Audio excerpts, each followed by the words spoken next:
Buenas tardes. La Organización Mundial de la Salud lleva décadas llamando la atención sobre el hecho de que la salud mental es una de las áreas más desatendidas de la salud pública. Casi 1 millones de personas viven con un trastorno mental. 3 millones de personas mueren cada año por el consumo nocivo de alcohol y una persona se suicida cada 40 segundos en el mundo. A pesar de estas cifras tan llamativas, son muy pocas las personas en el mundo que tienen acceso a servicios de salud mental de calidad, a lo que hay que añadir la estigmatización, el carácter punitivo de la legislación y también las violaciones de derechos humanos que sufren las personas con problemas de salud mental. Ahora, además, millones de personas en todo el planeta están afectadas por la pandemia y esto ha agravado la situación también de las enfermedades mentales. El relator especial de la ONU, en su informe de 2019, alertaba de que la mala salud mental es una amenaza también para la productividad económica y recomendaba distintas medidas para combatir estos trastornos mentales, pero sobre todo aquellas encaminadas a luchar contra la desigualdad y la discriminación y medidas que garanticen el respeto a los derechos humanos y que propicien la vinculación social como alternativa al modelo biomédico. El último informe del relator especial de la ONU, que es de junio de 2020, deja claro que no hay salud sin salud mental y que no puede haber una buena salud mental si no hay derechos humanos. De todo esto vamos a hablar hoy en este debate que organiza Espacio Público, la Fundación Espacio Público, y lo vamos a hablar con Joseba Achotegui, que es psiquiatra, con Begoña Frades, también psiquiatra, y con Toni Talar, psicólogo. Buenas tardes a los tres, muchísimas gracias por... Buenas tardes. Buenas tardes. Muy buenas tardes. Y llegó la pandemia. ¿Qué cambios ha producido el confinamiento y la llegada de la pandemia en la salud mental de los españoles? Empezad quien queráis. Bueno, yo creo que ha sido una situación de mucho estrés para toda la población y evidentemente las situaciones de estrés muy intensas son un factor de riesgo para la salud mental, pero hay que diferenciar factor de riesgo de causa de trastorno mental. Entonces, hay una tendencia a veces a considerar que cualquier situación de estrés ya puede provocar un trastorno mental. Y no es verdad, porque, como decías, Virginia, depende de factores sociales como la exclusión social, de la vulnerabilidad, de toda una serie de factores. Entonces, yo creo que es una situación de estrés muy intensa, que es un factor de riesgo y que hay que proteger y ayudar a los grupos que tienen más riesgo de que esto les lleve al trastorno mental. Pero, ¿y esto se ha hecho? Begoña, Toni, ¿se ha protegido durante esta pandemia a esos colectivos más vulnerables para protegerles de eventuales enfermedades mentales? Bueno, a ver, es una situación también una situación sanitaria verdaderamente peculiar, ¿no? Que ninguno de nosotros pues habíamos vivido. Por una parte, la OMS ya tiene un informe muy reciente en el que dice que más del 90% de los países sus servicios de salud mental básicos se han visto alterados, ¿no? O incluso limitados en la atención que prestaban, lo cual ha hecho que las personas que ya tenían un trastorno mental o estaban en tratamiento se hayan visto pues, perjudicadas en el sentido de no poder ser atendidas pues, como precisan. Y luego, por otra parte, pues es una situación sanitaria que ha puesto en marcha medidas de confinamiento, de restricción social, pues que afectan a la esfera de la vida cotidiana de todas las personas, ¿no? A las situaciones que se han dado pues, de las personas que han fallecido sin poder tener acompañamiento de su familia, pues situaciones que como decía Joseba, pues son factores que realmente ponen a las personas en una situación al menos pues de más riesgo y de mayor vulnerabilidad, la soledad, el aislamiento, la pérdida del empleo también, ¿no? Cómo cambia la vida de las personas hasta el punto de que muchos expertos dicen que después de la pandemia de la COVID vendrá la pandemia de los problemas de salud mental, ¿no? Quiere decir que sí que al menos hay, a ver, cómo se ha puesto foco en este tema.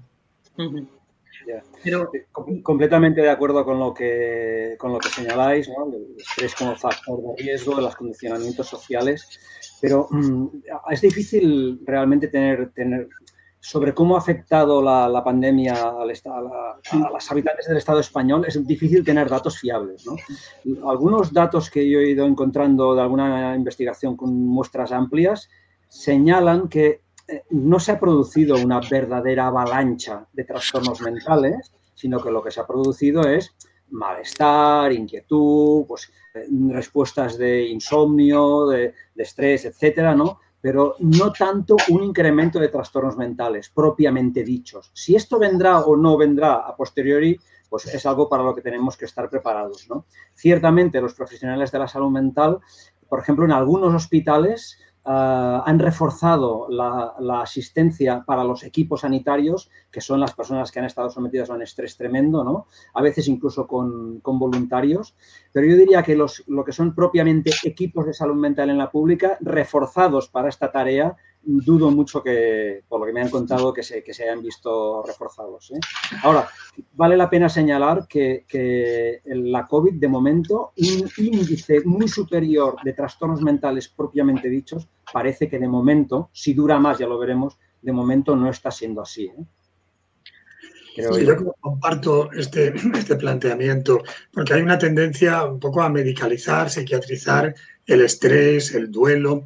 Incluso en esta situación del COVID hemos visto cómo desde los medios de comunicación, por ejemplo, los mensajes que llegaban en relación a la salud mental eran mensajes de tranquilización, de optimismo.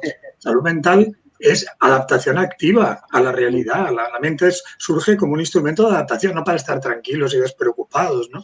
Creo que esta situación del COVID nos ha hecho ver también muchas cosas respecto de cómo funciona la sociedad. Sí, mucho. Ha habido un cierto negacionismo del malestar psicológico, de la tristeza, de la ansiedad, cuando son respuestas absolutamente naturales y humanas, ¿verdad?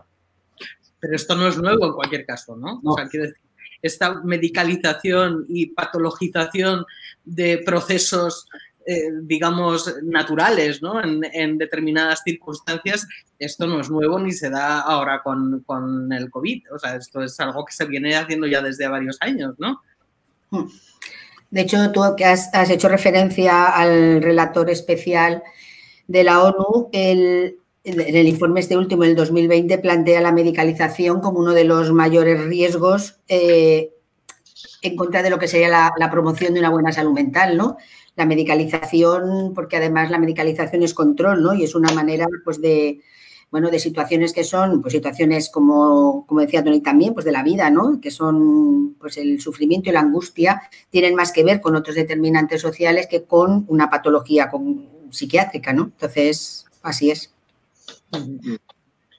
Pero decías tú antes, Begoña, que creo que decías que era la Organización Mundial de la Salud la que preveía que a futuro puede haber una pandemia de enfermedades mentales, ¿no? Y bueno, yo una de las cosas que me preguntaba era si se habían reforzado los servicios de salud mental en España durante esta pandemia en previsión de que pudiera haber un incremento de enfermedades mentales y, desde luego, ante esto que comentas, se espera ese refuerzo de los servicios de salud mental de cara a esa eventual pandemia, ¿no?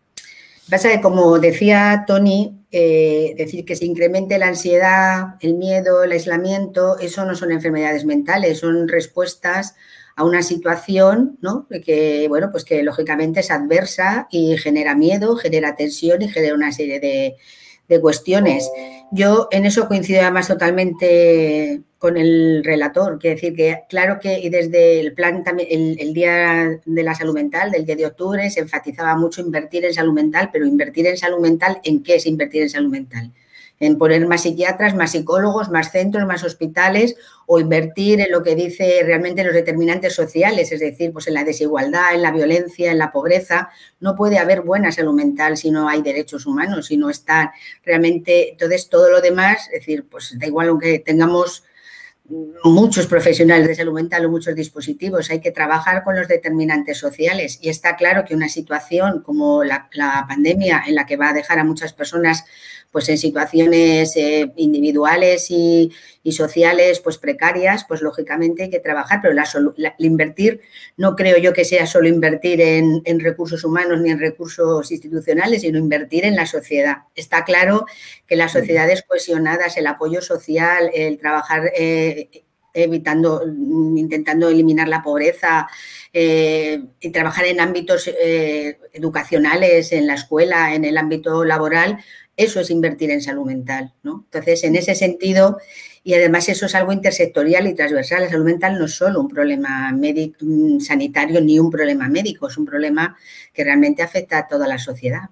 y que tiene que ver fundamentalmente con los derechos. Eso dice el relator igual, si no hay las intervenciones o cualquier inversión que se haga en salud mental, si no está basada desde un enfoque de derechos, es ineficaz, seguro. Sí. Quiero insistir en este punto de la educación, ¿no? Porque hay muchas investigaciones que muestran que el nivel educativo está muy relacionado también con la salud. Es decir, no solamente es el nivel económico se relaciona también con salud, pero el nivel educativo incluso en situaciones de menos poder adquisitivo también correlaciona con salud. Entonces, es muy importante la educación, la formación y yo diría también en relación al gasto en salud mental, que es un gasto que es poco visible, es poco rentable a nivel de imagen. Lo que es rentable a nivel de imagen es inaugurar un quirófano, ¿no? que es muy goloso para las cámaras, ¿no? Pero el quirófano es el fracaso de toda la atención en salud, es el fracaso de la promoción de la salud, de la prevención, de la detección precoz, del diagnóstico precoz, de la intervención comunitaria, es el fracaso de todo. Vale, al final la salud es algo que se va perdiendo, ¿no? Pero se nos pone como el ejemplo de lo que es la sanidad cuando es más bien el fracaso de todo el modelo de prevención y de salud, ¿no? Claro. Fijaros que estas intervenciones apuntan a un tema que es el tema de la prevención, ¿verdad? Claro. El tema de la prevención en salud mental y si va a venir una avalancha, pues ¿qué podemos hacer? Aquí hay dos niveles, hay un nivel macro, social, que es el que vosotros comentabais, ¿no?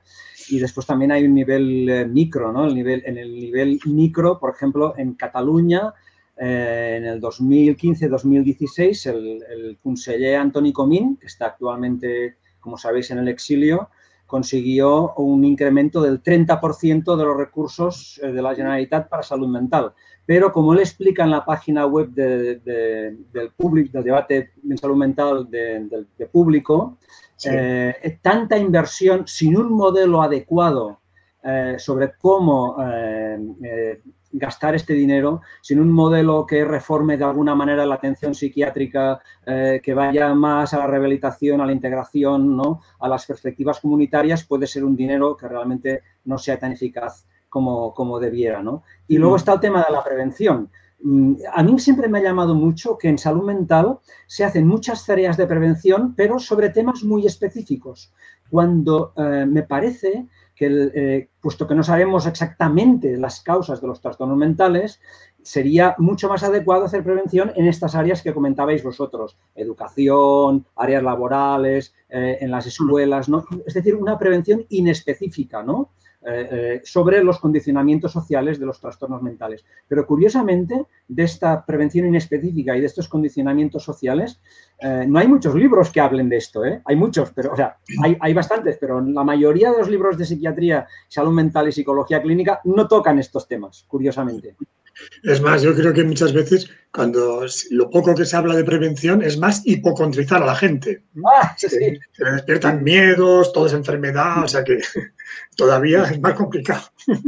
Claro, siempre digo que cuando se va a una escuela a hacer prevención sobre los trastornos alimentarios o sobre el abuso de drogas, a niños de 15 y 16 ya han hecho tarde, ya han llegado tarde. Claro, es que ese enfocar, yo creo que el enfoque tiene que ser más a la promoción de la salud mental, más que a la prevención de los trastornos mentales en concreto, teniendo en cuenta además que si nos guiamos, que decir, al final el trastorno mental puede ser cualquier cosa, incluso, no sé, casi de la vida cotidiana, ¿no? Entonces hay que trabajar y dirigirse a la promoción, ¿no? Promoción, y eso sí que se tiene que hacer en todos los ámbitos. Pero se hace. Trabajar en eso Es prevenir, es conseguir tú puedes hacer, por ejemplo, centrar siempre en la actividad individual, en la terapia, en la intervención, pues realmente no mejora la promoción de la salud mental y puede ser incluso a la inversa, o como decía Tony, invertir si no tienes un modelo claro y no sabes para qué, casi mejor, como decía en el informe del 2017 también el relator, mejor no inviertas, déjalo estar, nos quedamos como estamos, ¿no? Que gastar dinero inútilmente. Es muy importante pensar eso. Yo creo que también la salud mental, que es algo más que la psiquiatría, ¿no? Son muchas disciplinas, incluye eso, promoción, prevención, atención, rehabilitación, recuperación, necesita un debate y estamos en un momento de cambio de paradigma, ¿no? En el que hay que seguir ahí peleando. ¿Pero ese debate existe o todavía no? O sea, quiero decir, ¿es un debate entre profesionales o es un debate que escala ya a niveles de acción gubernamental? Bueno, a ver, es un debate que va, es casi una revolución en silenciosa, ¿no? Ha ido poco a poco, de hecho tenemos marcos legales legislativos como la Convención de Derechos de las Personas con Discapacidad, que es un tratado de derechos que además España ratificó en 2008 y entonces nos vincula, es de obligado cumplimiento, es decir, que sí que tenemos marco normativo en este momento que van en esa línea. Y tenemos también lo que se vienen llamando experiencias innovadoras, que sobre todo pues en países de ingresos altos, pero que se han ido luego en esa especie de extensión a otros medios, que no tienen por qué ser los mismos, de diferentes y que van calando, ¿no? Y ahí sí que hay un debate que además ha estado muy motivado también por la presencia en primera persona, ¿no? De las personas con problemas de salud mental que en primera línea pues están hablando de sí mismas y hablando de esta situación, han tomado, digamos, cartas en el asunto y eso hace pues que realmente sí que se esté dando ese debate. Y que experiencias, pues, no sé, pues como las experiencias Soteria o las del diálogo abierto, o unidades sin medicamentos, ¿no? Pues empiezan a expandirse y lo que, bueno, la propuesta es que en lugar de llamarse innovador, pues se llame, ¿no? Pues como apoyo basado en derechos, ¿no? En el que realmente son experiencias que están firmemente basadas en el respeto a los derechos de las personas con problemas de salud mental. Hablabas antes... perdonad, ¿quién iba a hablar? Joseba, creo, ¿no? Joseba. De todas maneras, si cogemos el ámbito general de los profesionales, de los servicios, lamentablemente yo creo que falta comunicación, falta debate.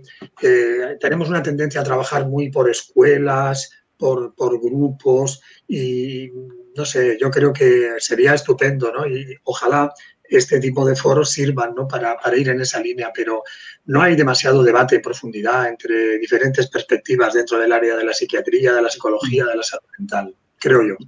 Bueno, sí que hay mucho movimiento académico, ¿no? Mucho movimiento intelectual en este sentido de la promoción de la salud, en contra de la medicalización y de los condicionamientos sociales, pero yo no sé, yo creo que a la asistencia básica todavía no acaba de llegar del todo. Sí es cierto también, como decía la compañera, que hay cada día más grupos de ayuda mutua de pacientes que se están empoderando, que es este término que se utiliza tanto hoy en día, y que poco a poco, entre la labor de algunos profesores e intelectuales y escritores y tal, y estos grupos y estas nuevas experiencias que están surgiendo, sí que se va haciendo esta revolución silenciosa, este cambio, pero creo que va a tardar todavía un poco más en llegar si es que no podemos darle un empujón. A veces te encuentras, como decía Joseba, ¿no? Te encuentras comentando estos cambios, estas nuevas perspectivas con profesionales y ponen una cara un poco diciendo, bueno, estos son teorías, pero yo tengo muchos pacientes y tengo tengo poco tiempo, que también hay que tenerlo presente esto, ¿no? Es decir, que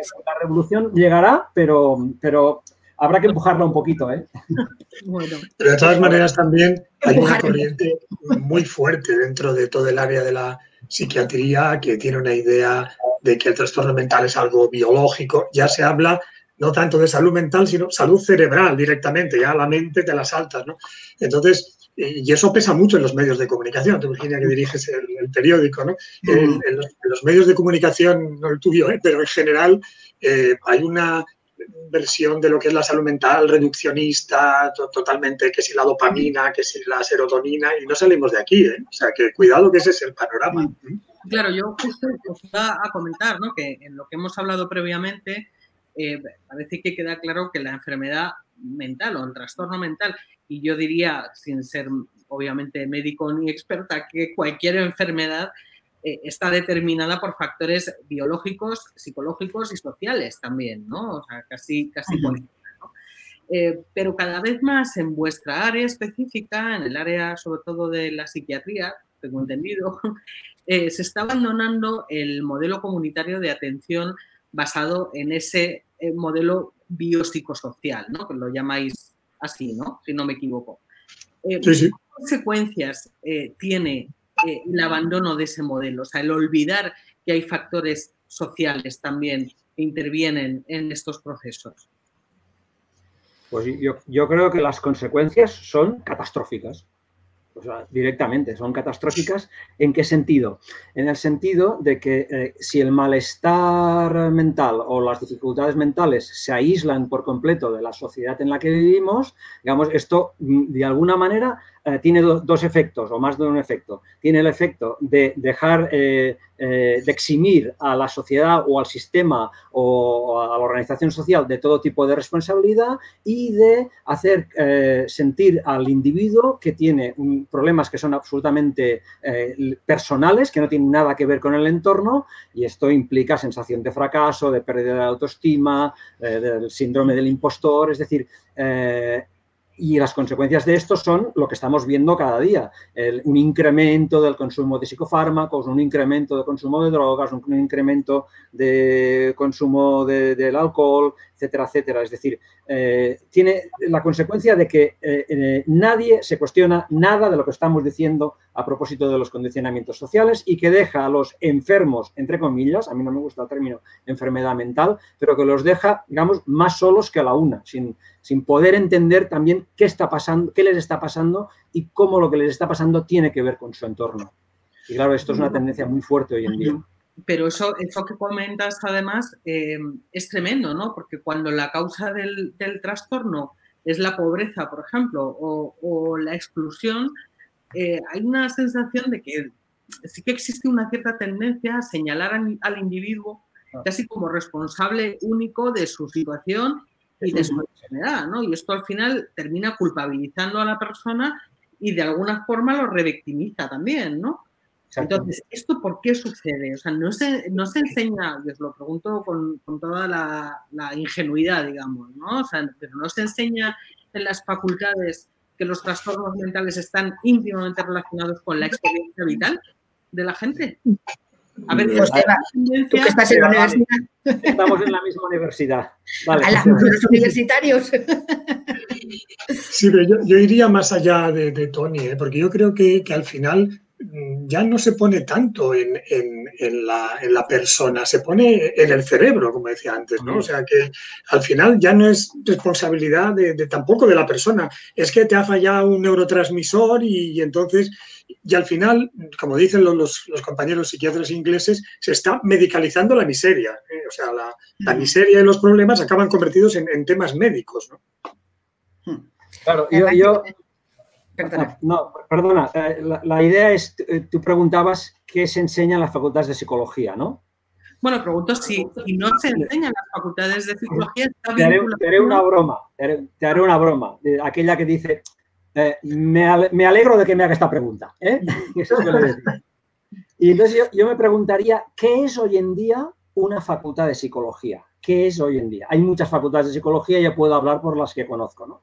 Pero desde mi perspectiva, hoy en día, una facultad pública de psicología en España es un engranaje de un sistema cientificista, ¿vale? Basado claramente en la producción, en la venta de material científico, una extractora de dinero y de trabajo de profesores jóvenes y no tan jóvenes en precario, ¿vale? Y de los estudiantes que pagan másters y posgrados a precio de oro, y están llenos, los temarios de los estudiantes de psicología están llenos de materias que van más por un cerebrocentrismo, la psicofisiología, la neurología y la psicofarmacología, que por materias puramente que tengan que ver con lo que estamos hablando, ¿no?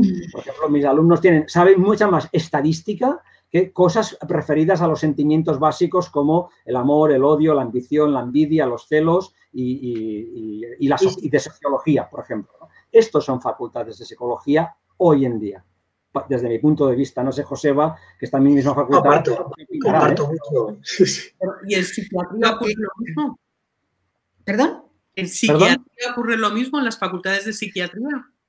Bueno, facultad de psiquiatría no hay, la facultad de medicina y la psiquiatría es una especialidad, ¿no? Sí, sí. Pero que no. sí que es una especialidad, pero en esa especialidad ¿se abordan también estos temas o no? Bueno, yo no estoy en la universidad en estos momentos. He estado tiempo de profesora asociada, pero además estaba en psicología y daba prácticas, o sea que no realmente.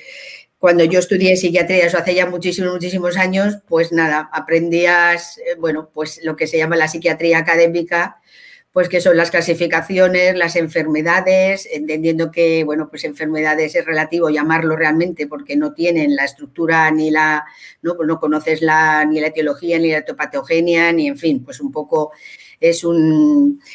Y bueno, yo creo que de todas maneras hay mucha diferencia, pero probablemente los que conocen bien ese ámbito pues son Joseba y Toni, ¿no? Yo con respecto a lo del modelo comunitario que decías, realmente el modelo comunitario de atención no es solo que sea un enfoque biopsicosocial, porque las causas o los factores que influyen en que las personas tengan o tengamos problemas de salud mental sean biológicos, psicológicos o sociales, sino que es una forma no solo de entender, sino de atender a las personas con problemas de salud mental, ¿no?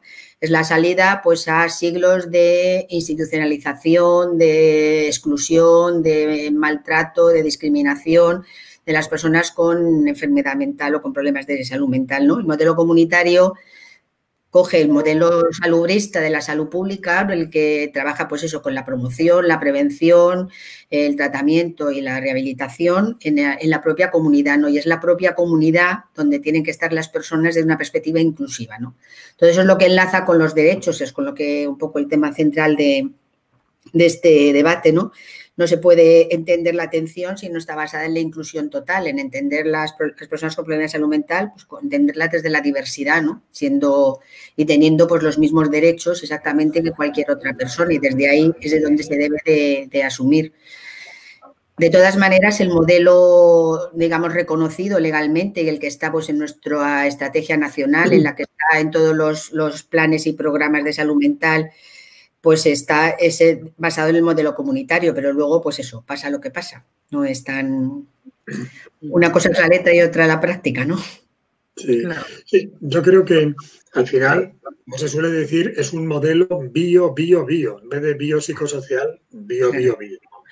Y esa idea un poco Foucaultiana, ¿no?, de que el trastorno mental es un fenómeno humano integral, no es algo extraño a la persona, está ligado, como tú decías, Virginia, a la biografía, a la historia de la persona, a sus vivencias, como nos muestran, pues no sé, las tragedias de Shakespeare, en las que la locura forma parte de la vida de los personajes, o Don Quijote. Hemos perdido un poco toda esa línea, ¿no?, de visión mucho más humanista, ¿no?, de la psicología, del trastorno mental, y vamos por un camino que yo creo que, vamos, estamos disconformes, desde luego. Claro, incluir además la narrativa de las personas, realmente cómo se sienten, lo que sienten, cómo vivencian, ¿no?, las dificultades, los problemas, los síntomas, como lo queramos llamar, ¿no? Eso en estos momentos es fundamental. Es que es imprescindible. Todo lo otro pues es realmente un estereotipo, es una forma de catalogar y que no tiene, ¿no? Por eso todos los movimientos en primera persona y esa participación activa, ¿no?, que nada de nosotros sin nosotros, ¿no? Todo eso yo creo que se resume un poco en eso del empoderamiento, pues es importante empezar a escuchar lo que sienten, lo que piensan y lo que dicen las personas sin catalogarlas, ¿no? Claro, sin embargo... Yo soy profesor de psicopatología y empiezo cada año diciendo aquello de nada humano me es ajeno, ¿verdad?, que decía Terencio. Pero tengo una experiencia curiosa cuando llegan los alumnos y yo les presento algún caso que yo he visto. A veces los alumnos me dicen, es muy largo esto que estás contando. es largo, ¿no? Y les hago un resumen de un par de entrevistas, como mucho, ¿no? Me dicen que es muy largo. Yo les decía, les digo, oh, pues fíjate que Freud decía que sus historiales clínicos eran como novelas, porque si no, no hay manera de entender. Pero ellos, muchos alumnos, llegan a tercero de carrera de psicología con la idea de que, nada, que con un cuarto de hora podrán hacer un diagnóstico y que esto es fundamental. Y yo les digo, me parece que la cosa no va así, que es tratar de entender eso que decías, de la biografía, de los condicionantes, etcétera. Claro. ¿No? Bueno, hay que tenerlo presente esto también, ¿no? Pero al final de lo que estamos hablando es de tener en cuenta todos estos factores, o sea, y esto a lo que lleva al final a una atención casi individualizada, ¿no? O sea, en función de cada caso y de cada situación vital. Sin embargo, la percepción, por lo menos desde fuera, o incluso, bueno, yo que tengo hijos que han pasado por distintos centros escolares, es que la tendencia es a todo lo contrario, es a una estandarización, ¿no? Por ejemplo, al protocolo. Con el tema del trastorno de hiperactividad y déficit de atención, ¿no? Yo que he ido al colegio, como hemos ido todos, o sea, yo cuando era pequeña no recuerdo a nadie, o sea, que se le dijera tienes trastorno de déficit de atención, ¿no? Y sin embargo, o sea, allá por donde han ido pasando mis hijos he visto cómo muchos compañeros suyos han sido mandados directamente por los centros de orientación, los propios centros educativos, a psicólogos o al médico directamente por una medicación, ¿no? ¿Por qué se va tanto a esta estandarización? ¿Esto es una cuestión social, al fin y al cabo? O sea, ¿es para facilitarnos, lo digo en este plural majestático raro, ¿no? La vida en general, la vida a los profesores, la vida a los centros, la vida a los padres. Claro, pero yo creo que hay que realmente ir un poco más en profundidad y pensar realmente qué es lo que espera el sistema educativo y qué es lo que hace el sistema educativo, ¿no? Y con eso igual para todos los ámbitos, ¿no? Si entendemos que las personas tienen que comportarse todas de una manera similar, ¿no? Y que todas tienen que alcanzar un estándar de lo que sea, o empezamos a entender que las personas son diversas, que cada uno es de una manera y que la finalidad del ámbito educativo es que sea inclusivo, no que sea restrictivo ni que vaya diagnosticando a nadie, sino que tenga la capacidad de incluir a todos. Entendiendo que cada persona es como es, puede tener pues dificultades, puede tener características o puede tener pues cualquier otra cosa que le haga diferente del otro. Entonces, establecer esos estándares en los que todo lo que se sale de ahí, ¿no? Se patologiza, ¿no? Se medicaliza, pues es, bueno, de hecho, volviendo otra vez al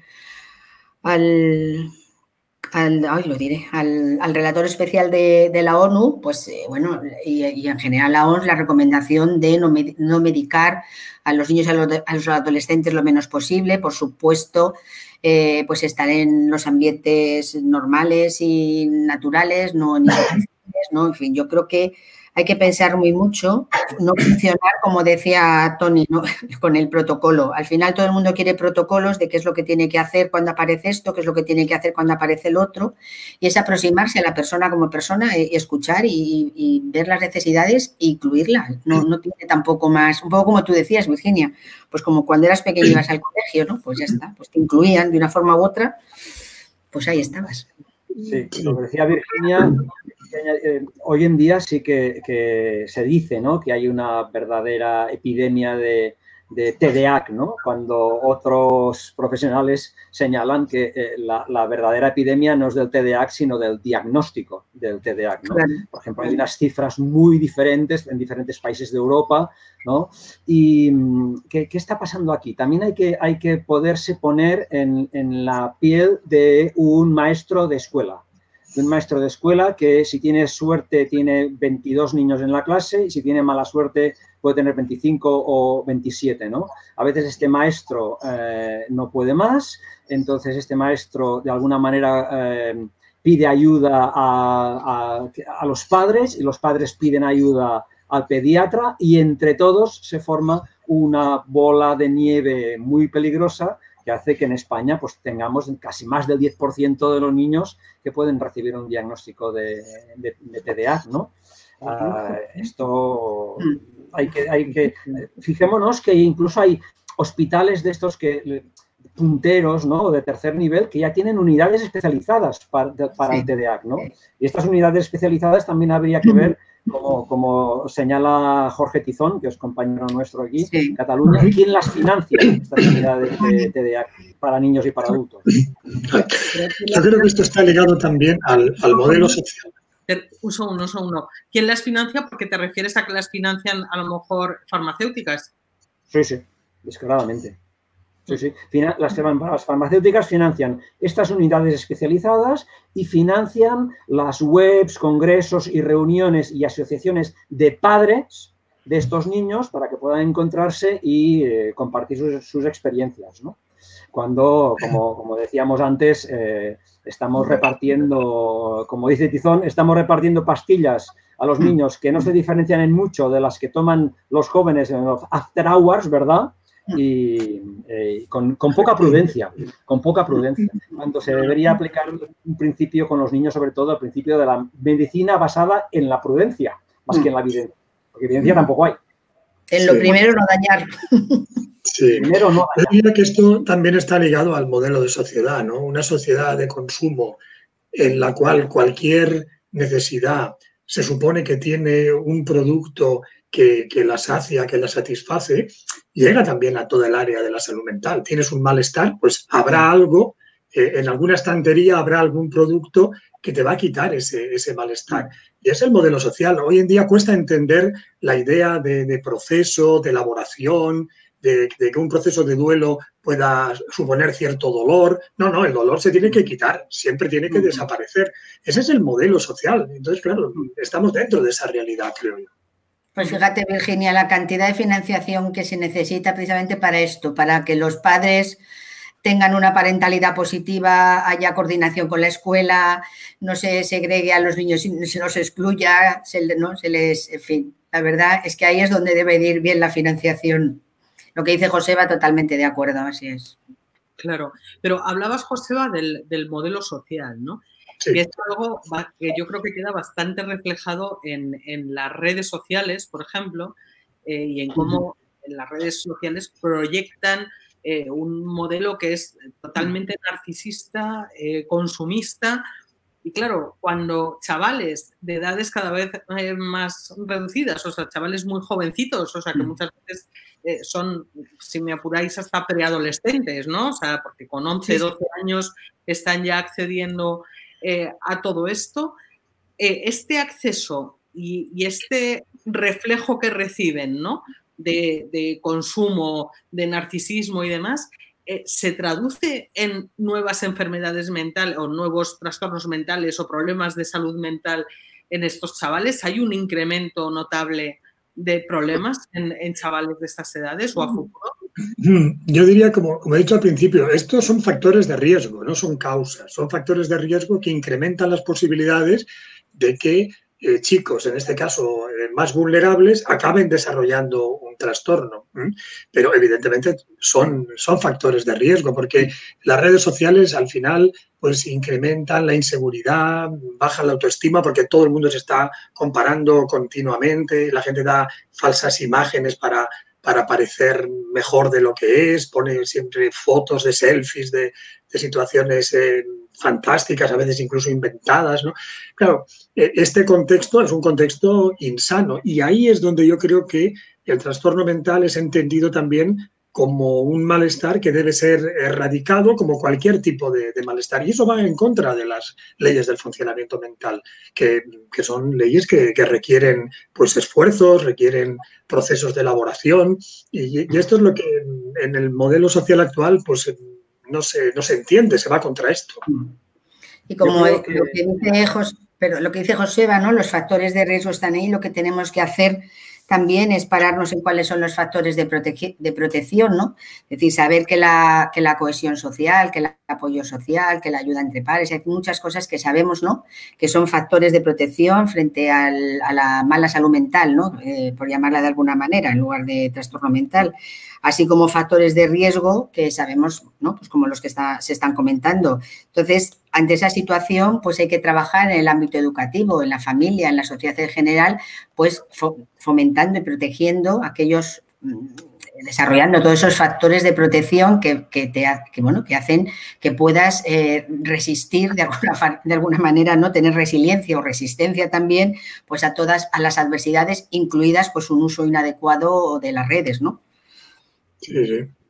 Yo creo que el uso de las redes, como decíais, a veces genera determinadas actitudes que pueden ser más peligrosas y más dañinas, incluso que a veces que un propio, bueno, llamémosle trastorno mental, ¿no? Por ejemplo, un problema dramático que tenemos hoy en día es el uso, es la pornografía. Y como la pornografía se está convirtiendo para muchos preadolescentes o adolescentes en una enseñanza, o pseudoenseñanza, perdón, de lo que son las relaciones sexuales. Tenemos también el problema, este es un problema fundamental, el problema del ciberacoso también, ¿vale? El problema ya en personas un poco más mayores, según que ya disponen de dinero, del juego patológico, ¿no? Es decir, que a veces del juego patológico, sí, o sea, de la adicción a las apuestas, digamos, ¿no? Vale. Más que hasta hace un cierto tiempo se había demonizado mucho los videojuegos, ¿no? Y es verdad que puede haber también un abuso de los videojuegos más que una adicción propiamente dicho, pero me parece que el problema de las tecnologías y las redes sociales son estas actitudes que fomentan una educación sexual completamente inadecuada, el ciberacoso y la adicción al juego. Aquí yo creo que también hace falta no solamente que los padres estemos vigilantes y acompañando a nuestros menores, sino creo que también hace falta una intervención más seria desde instancias superiores, porque lo de la pornografía, por ejemplo, realmente es tremendo. Yo he tenido ya pacientes adolescentes que me han dicho, no, yo no quiero, o sea, salgo corriendo si esto es lo que tiene que ser, que es lo que yo conozco. Y entonces hay que hacer un trabajo y decir, no, perdona, es que la pornografía y la sexualidad relacional y sana es que no tienen nada que ver, ¿eh? Pues es un trabajo que ya estamos haciendo en la clínica día a día, ¿eh? Porque ya no adolescentes. Claro, pero fíjate, lo importante es que precisamente en la escuela y en las familias esos temas se abordaran. Es decir, cuando el problema no es solo que existan las redes, al final pasa esto, que si nadie aborda la cuestión, pues al final acaba el adolescente solo en sí mismo con esas redes y acaba en el psicólogo, cuando realmente el adolescente tendría que tener más fuentes de información que no solo una red, sino si se hablara verdaderamente, pero con transparencia y con naturalidad y con honestidad, pues de todo, del suicidio, del consumo, de las drogas, pero no como clases, ¿no? En el sentido, pues eso, de aleccionar, sino realmente de qué es lo que piensan, lo que pasan y educar, pues eso, en factores de protección, educar en resiliencia, educar en derechos, ¿no? En igualdad. Entonces, si la educación estuviera bien, ¿no? En ese sentido y la familia también, ¿no? Es decir, yo creo que son cosas que se han ido dejando de lado en aras de otras cuestiones y bueno, pues ahí tenemos el resultado. Puede pasar un poco lo que era el objetivo. Nieto dice, tenemos los padres, mientras los niños están solos viendo estas cosas, los padres están distraídos digitalmente. Efectivamente. Esa es la cuestión. Esa es la cuestión, claro. Sí, de todas formas, iba a comentar que al final, para poder introducir todo esto en la educación, bueno, esto era lo que estaba previsto dentro de asignaturas como se llamaba, Valores para la Ciudadanía, o no recuerdo cuál era el nombre, ¿no? Y en este país, bueno, pues parece que todavía hay esa especie de moralina, ¿no? Que impide, o sea, que cuando uno habla de hacer formación sobre sexualidad, tenemos a ciertos colectivos crecientes, colectivos además, o sea, que ponen el grito en el cielo con estas cosas mientras nuestros niños siguen accediendo de cualquier manera a pornografía, por ejemplo, ¿no? En cualquier caso, al hilo de esto, de lo que hablabas sobre la sexualidad, ¿no? Y cómo son temas que cada vez tenéis que abordar más. Hay otro factor también ahora que bueno, está como muy, o al menos cada vez se habla más de, ¿no? Que es la transexualidad, por ejemplo, ¿no? Que no sé también hasta qué punto se incrementa el número de consultas por este tipo de asuntos y cómo se abordan, ¿no? O sea, si esto, porque al final, claro, yo te estaba oyendo hablar, Martín, y pensaba, perdona, Toni, y pensaba, ¿Esto es una cuestión más de sexólogos, es de psicólogos, es de psiquiatras? O sea, ¿esto en qué área cabe y cómo lo abordáis, ¿no? Porque son temas súper complejos al final también, ¿no? Claro, que creo que los temas de la sexualidad o de la psicología no son solo para sexólogos o psicólogas o psicólogos, porque tienen una dimensión ideológica, una dimensión cultural, ¿no? El sexo hace 40 años se veía de una manera, ahora se ve de otra, por factores que están relacionados con la ideología, ¿no? Entonces, aquí el debate tiene que ser amplio, ¿no? Había todas aquellas escuelas del feudomarxismo que ya plantearon el tema de la represión sexual, ya lo planteó Freud en 1800, no sé cuántos, la importancia de la represión sexual, que ahora ha cambiado, y Tony cuando hablaba ahora de la pornografía, en el fondo sigue siendo el mismo tema, ¿no? Es decir, ahora no hay esa represión sexual victoriana o de tiempos de Freud en Viena, es de otra forma, pero el sistema sigue interviniendo también con esos modelos sobre la sexualidad.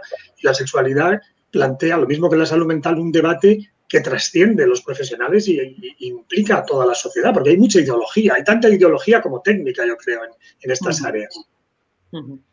Es un tema tabú, sigue siendo un tema tabú.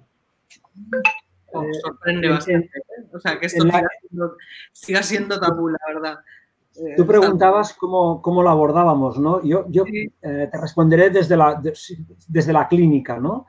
En la clínica yo creo que con lo que nos solemos encontrar es con padres y madres que vienen muy preocupados diciéndonos que observan determinadas conductas en sus hijos que no les cuadran con el género asignado, por decirlo de alguna manera, ¿no? Entonces, aquí hay en principio, digamos, y fuera de protocolos, ¿no? Pero hay una tarea de poder atender a la inquietud de estos padres, poder de algún modo también hacer que los padres, más que intervenir, intentando reorientar para aquí o para allá las tendencias de este niño, puedan acompañar, puedan no presionar, puedan proteger al niño o niña de los posibles bullying que pueda sufrir en el colegio, y a partir de aquí pues ir viendo cómo la subjetividad de esta criatura va evolucionando. Desde la clínica poco más, simplemente nos limitamos a hacer esta tarea de acompañamiento, ¿eh? Claro, pero es súper interesante, ¿no? O sea, cómo acuden los padres pensando que sus hijos o hijas tienen un trastorno o un problema y al final se van a casa, digamos, con el cometido de ser ellos los que se lo hagan mirar, ¿no? O sea, bueno, claro, es que no es un trastorno ni un problema. El problema lo genera pues el rechazo, ¿no? O la homofobia, o en fin, el problema se convierte en el rechazo y la actitud de las personas del resto, pero en sí la orientación sexual no es ningún problema, ni es ningún trastorno, ni nada que se le parezca. Es, pues, como su nombre indica, pues una orientación y tal cual, ¿no? La cuestión, los problemas se generan cuando por esa circunstancia, esa situación o pues las personas son rechazadas o son, ¿no? Pues son criticadas o motivo de acoso, ¿no? Esa es la cuestión. Con lo cual el problema a tratar, lógicamente, está en los ambientes que permiten los acosos, en no educar en esa igualdad y en esa tolerancia. Es decir, ahí es donde está el problema y donde hay que incidir, no en las consultas individuales de los psiquiatras, ni de los sexólogos, ni de los psiquiatras, sino en el medio en el que, ante personas que son diferentes a otras, pues se ejerce esa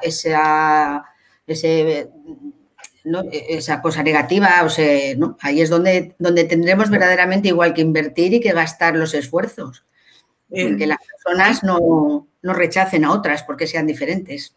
¿Esto habéis detectado un incremento de esto, de bullying o de acoso a personas por el hecho de ser diferentes? Me da lo mismo que diferencia, o sea, por ser transexuales, por ser migrantes, por ser homosexuales, por ser lo que sea. A lo largo de los años vuestros de trabajo, ¿habéis detectado ahora un incremento de esto? Sí, yo creo que de alguna manera sí que se ha incrementado, por lo menos yo también, por lo que he visto, por ejemplo, en relación a los inmigrantes o otros colectivos. Yo creo que sí. Y también, como decía Tony, pues las propias redes sociales favorecen mucho también el ciberataque que los grupos se refuercen en sus ideas, muchas veces racistas o excluyentes. Bueno, nuestra sociedad es una sociedad diferente y en este aspecto yo creo que es problemático. Sí. Yo creo que después desde la crisis del 2008, incluso me remontaría un poco antes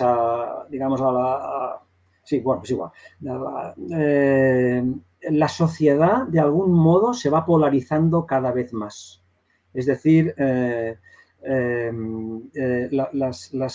los individuos, las personas vamos teniendo cada vez unas opiniones más en blanco, en negro, más de derechas, más de izquierdas, más de una posición o más de otra.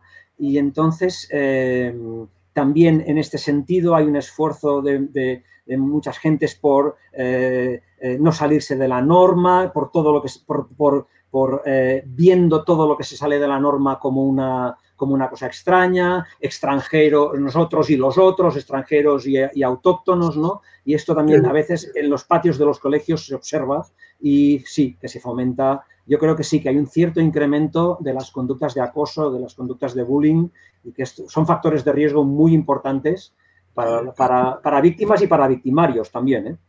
Exacto. Hablábamos de migrantes. Joseba, tú además eres especialista en este tema. Claro, o sea, esto sí que está directamente relacionado con lo que comentábamos antes, ¿no? De cómo determinados problemas de salud mental pueden vincularse a la historia biográfica de cada cual, ¿no? En el caso de estas personas, además, muchísimas de ellas han tenido un tránsito hacia el lugar de destino dificilísimo, de meses, incluso de años en algunas ocasiones, y cuando llegan al destino se encuentran con situaciones muy complicadas o que acaban en un CIE o con problemas de integración. ¿Cómo abordáis también este tipo de situaciones? Bueno, nosotros creemos que la relación entre salud y migración se hace a través de la idea de estrés, de duelo. Entonces, aquí consideraríamos que habría pues, un duelo migratorio extremo, porque una cosa es vivir el duelo migratorio en buenas condiciones, que se puede elaborar normalmente bien, y otra cosa es vivir un duelo migratorio extremo. Y esta es la realidad de millones de inmigrantes indocumentados o que tienen papeles y no les dejan traer a la familia. Y yo diría que además en esta situación de COVID estamos viviendo ahora, se han incrementado, por decirlo así, los muros, se han hecho más altos los muros que separan a los inmigrantes. Nosotros lo vemos, por ejemplo, en las consultas, cómo cada vez llegan más inmigrantes con problemas de comunicación idiomática. ¿Qué nos está mostrando esto? Que se relacionan muy poco con la sociedad autóctona. Este aislamiento, esta distancia social, una palabra bastante fea, ¿no? Pero esta distancia, este separación social que estamos viviendo, está impidiendo muchísimo el contacto y la integración de los inmigrantes. Cada vez les cuesta más comunicarse, ¿no? Antes la gente venía a la consulta y chapurreaba y podíamos ya empezar a comunicarnos. Ahora hay más barrera. En los niños, por ejemplo, la brecha digital de los inmigrantes es tremenda. Se calcula que han perdido prácticamente un curso con estos meses en los que la educación ha estado parada. Estos niños no tienen ordenadores, no tienen internet, no tienen apenas conexión y ya teníamos unas diferencias, unas desigualdades muy grandes que se han incrementado. Hablábamos de esta idea como factor de trastorno mental, la desigualdad. Aquí se ha incrementado. Luego, incluso, por ejemplo, nosotros hemos detectado que apenas se han hecho campañas en las lenguas de los inmigrantes para explicarles lo que estaba pasando. Es decir, no tenemos en cuenta que esta gente está aquí. Yo recuerdo el caso de una mujer siria que visito y que le atendía por teléfono y le preguntaba, bueno, señora, ¿qué hace durante el día? Me dice, pues estoy todo el día en casa. Y le digo, ¿y por qué no sale? Y dice, hombre, es que estamos en confinamiento. Se había acabado hacía un mes. Nadie se lo había dicho. Ya estaba en casa porque cuando había salido antes, la policía y se asustó y se metió en casa. Claro, es que este duelo extremo además se está incrementando en esta situación de COVID. Los inmigrantes han realizado los trabajos más duros en el campo, en los mataderos, en la distribución. Hay datos, por ejemplo, en Madrid mismo, en Moratalá, de cómo en el confinamiento apenas pudieron cumplir el confinamiento porque estaban trabajando en los servicios básicos que luego los ciudadanos autóctonos recibimos, allá está en la estantería, pues el queso, pero alguien lo ha traído, alguien se ha jugado el tipo para que podamos tener esos productos. Entonces, yo creo que con esta situación que estamos viviendo ahora, el muro que separa a los inmigrantes se está haciendo más alto. Esto genera, lógicamente, mayor riesgo en el área de la salud mental. Yo ahí planteé la idea de síndrome de Ulises como duelo migratorio extremo, no trastorno mental, un duelo extremo, pero tan fuerte que realmente afecta profundamente a las personas y se está incrementando, desgraciadamente. Es durísimo esto que cuentas, ¿eh? O sea, y lo va a afectar en más de una generación, como en parte tú nos has enseñado, ¿no? Por lo tanto, esto significa este maltrato que estamos haciendo hoy en día. No es pan para hoy y hambre para mañana, es hambre para hoy y muchos más problemas para mañana, ¿no? Sí. El duelo migratorio, si no se elabora, los hijos, los nietos lo mantienen y se generan unas tensiones. El ejemplo más extremo es el de los afroamericanos, los negros en Estados Unidos, ¿no? Llegaron de esclavos, no se puede llegar de peor manera. Así va, ¿no? Sí. Efectivamente. Madre mía, y es sorprendente que todo esto no llegue, por lo menos a los medios de comunicación, esto no está llegando de ninguna manera. Es dramático. Yo tomo nota en lo que a mí me toca. Voy a cambiar un poco de tema a una de las áreas que es una de las banderas de Público, que es el tema de las mujeres, de igualdad y demás, ¿no? Y de cómo, en general, bueno, ahora se habla más de esto porque acaba de editar Karma Valls este libro sobre la mujer en medicina, pero bueno, para que nosotros lo vamos abordando ya desde hacía tiempo, ¿no? Cómo, por un lado, se minimizan las dolencias de las mujeres en las consultas médicas, ¿no? Y automáticamente se les recetan ansiolíticos o se interpreta que lo que tiene es achacable a un problema de salud mental. Y por otro lado, bueno, muy relacionado con esto, el excesivo consumo de hipnosedantes y de ansiolíticos por parte de las mujeres, que según la última encuesta sobre alcohol y drogas de la Delegación de Gobierno para el Plan Nacional sobre Drogas, indicaba, bueno, pues eso, o sea, que en el caso de las mujeres hay muchísimo más consumo de este tipo de fármacos que en los hombres y sobre todo en unas franjas de edad pues de los 35 a los 64 años, ¿no? Y a mí me interesa mucho saber, igual que os preguntaba antes, ¿no? Cómo se abordaban determinados temas en las facultades, si vuestros estudios incorporan también la perspectiva de género. Si los estudios, ya sé que los de medicina no, o sea, pero no sé si en el área de psiquiatría, precisamente por estos factores, sí que se incorporan más. Y quería saber si realmente las mujeres tenemos más problemas de salud mental que los hombres. No sé quién me puede responder de los tres. Bueno, yo como soy mujer. Por eso callábamos, yo creo, sí. Ay, como son que A ver, es verdad, en las encuestas, ¿no? Lo que pasa es que estamos un poco siempre, que es lo mismo, ¿no? Que con el mismo tema, qué es trastorno mental, qué no es y cuáles son las diferencias que hay en las diferencias culturales y las actitudes por género que también se fomentan, ¿no? A ver, las mujeres generalmente expresan con mayor facilidad, ¿no? Pues el sufrimiento, el malestar, la ansiedad, ¿no? Y también son las cuidadoras, con lo cual la asistencia también al médico es algo más, yo creo que no, que como más natural, ¿no? Sí que es verdad que hay trastornos, lo que pasa es que también tiene que ver con cómo identifiquen los trastornos, ¿no? La depresión y la ansiedad, pues parece que son mucho más frecuentes en la mujer frente a otros trastornos como puedan ser el consumo de alcohol o ¿no? que puedan ser más frecuentes en los hombres. Más que la cuestión de los diagnósticos, que puede tener mucho que ver pues, con el rol social y con el cultural, pues tiene que pensar también en la situación de la salud mental en general de la mujer, de la mala o la buena salud mental, ¿no?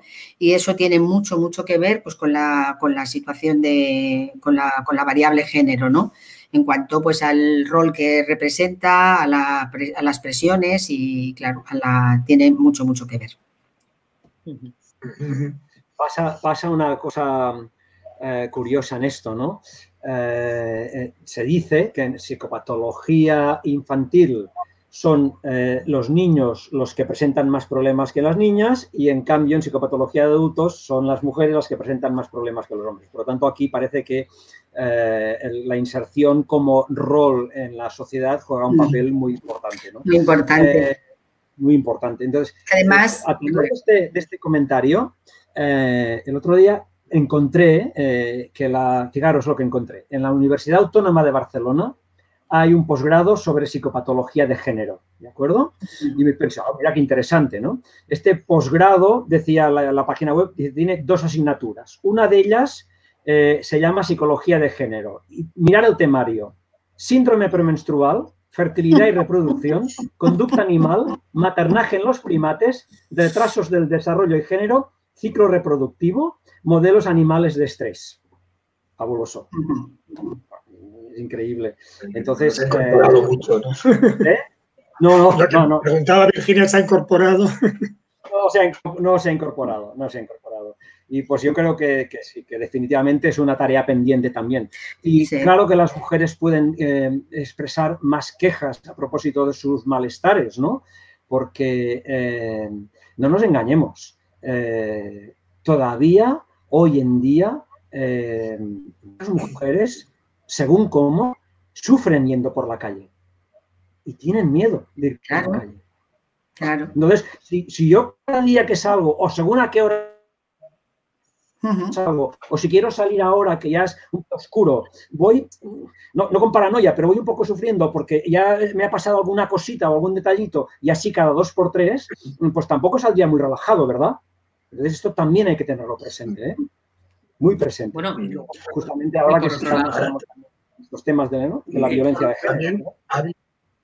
También ha habido la tendencia en la medicina a considerar que lo que la mujer traía a la consulta siempre era algo relacionado con lo psicológico, la histeria, la mujer considerada, en definitiva, como un niño, como un menor, que no controla las emociones, ¿no?, frente al hombre. Yo creo que ese modelo ha hecho, por ejemplo, que, como dice Karma Valls, ¿no?, que no se haya investigado el infarto en las mujeres, realmente cómo es, ¿no? Todo se lleva al terreno más emocional, en el fondo más infantil, ¿no? Pues como los niños que tienen muchas emociones, que no son como los hombres adultos que piensan, que controlan. Yo creo que lamentablemente ese modelo ha estado muy presente en la medicina. Yo soy más optimista que Tony, creo que está cambiando. En nuestra propia facultad tenemos compañeras que son muy, muy activas en el área feminista y está empezando a cambiar, creo yo. Por ejemplo, los grupos que se hacen en Andalucía, ¿no?, que son grupos de apoyo social en los propios centros de salud, empezaron con grupos de mujeres, ¿no?, pues que asistían pues por síntomas de ansiedad o de depresión, ¿no? Y cómo el trabajar, pues eso, esas narrativas, en qué contexto social están, cuál es su vida, ¿no? Y trabajar al final con los determinantes. Hay que entender por qué las personas están así, trabajar sobre las causas, ¿no? No trabajar solo sobre las consecuencias. Claro que cuando las personas están mal tenemos que atenderlas, pero si seguimos ahí, ¿no?, gastando todo el dinero y todos los recursos en tratar a las personas cuando ya están mal, sin tener en consideración por qué están mal, ¿no?, y cómo llegan ahí, evitar, ¿no?, que lleguen ahí, pues seguiremos absolutamente, pues eso, teniendo una salud mental pésima, tirando a peor, y especialmente las mujeres, pues porque la variable género pesa en muchísimos aspectos, ¿no?, y bueno, pues todavía empeora nuestra situación. Claro. Nos estamos quedando sin tiempo. Llevamos ya 1 hora hablando, bueno, más de 1 hora. Pero sí que os voy a lanzar una última pregunta. Es una pena porque la verdad es que esto es interesantísimo y daría para estar mucho más tiempo. Pero luego nuestros lectoras y oyentes y videntes no tienen ese tiempo. Así que os voy a lanzar la última pregunta, que es algo que además nuestros propios lectores nos lo trasladan a veces, ¿no? Y es el tabú sobre el suicidio. Yo decía al comienzo que cada 40 segundos se suicida una persona en el mundo. En España se suicidan en media de 10 personas por día. ¿Por qué esto sigue siendo un tabú? ¿Por qué se le da más importancia a los pacientes que mueren de una enfermedad física que a los que fallecen a consecuencia de un trastorno mental? Bueno, sigue siendo eso, ¿no? Eso, como decía Joseba, contesto yo que estoy metida en esa historia. Bueno, contestamos todos, quiero decir que no, ni mucho menos, que no soy ninguna experta, como el resto, ¿no? Pues, claro, es un tema tabú, ¿no? Porque tiene además, la muerte ya en sí misma es un tema tabú, que además en nuestra sociedad occidental pues se ha ido asimilando la muerte como algo negativo, como algo que se puede eliminar y que no nos compete y que tiene esa cosa tan negativa, pues el suicidio todavía más. Y encima el suicidio, que está íntimamente relacionado, se le relaciona con los problemas de salud mental, pues todavía más, porque arrastra encima el estigma que ya de por sí tienen los trastornos mentales, ¿no? Entonces, por todas esas circunstancias, pues el suicidio es el tema tabú un poco por excelencia, ¿no? Hay muchos mitos acerca del suicidio que pueden explicar también cómo se mantiene ese tabú, ¿no? De esas creencias erróneas que están en el imaginario de la sociedad.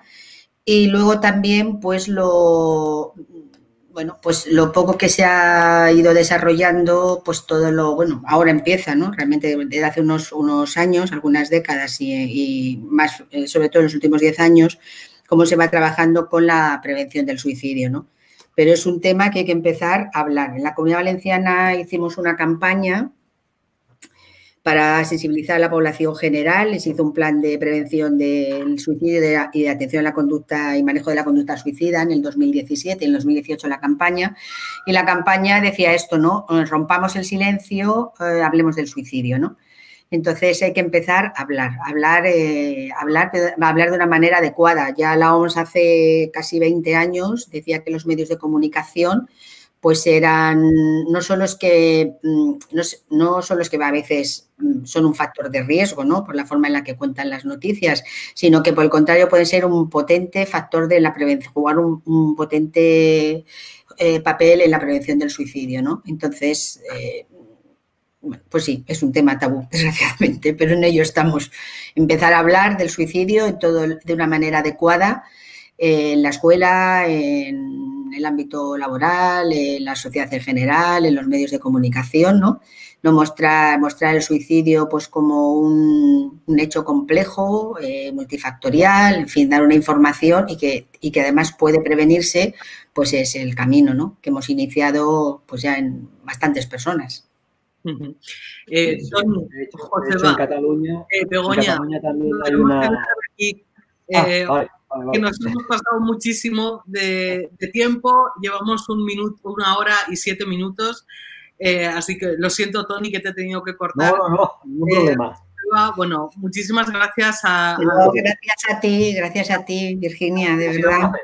Súper interesante. Un placer. Bueno, en Cataluña es que hace años ya que hay el proyecto, ¿no? Todo el programa que se hace del Example, ¿no? Que si lo conozco, sí, todas esas experiencias. Virginia, muchas gracias. A vosotros. Ha sido un placer conversar todos. Sí, la verdad es que sí. Este tipo de foros. Venga, un placer. Hasta otra. Adiós. Muchas gracias. Adiós a todos. Adiós.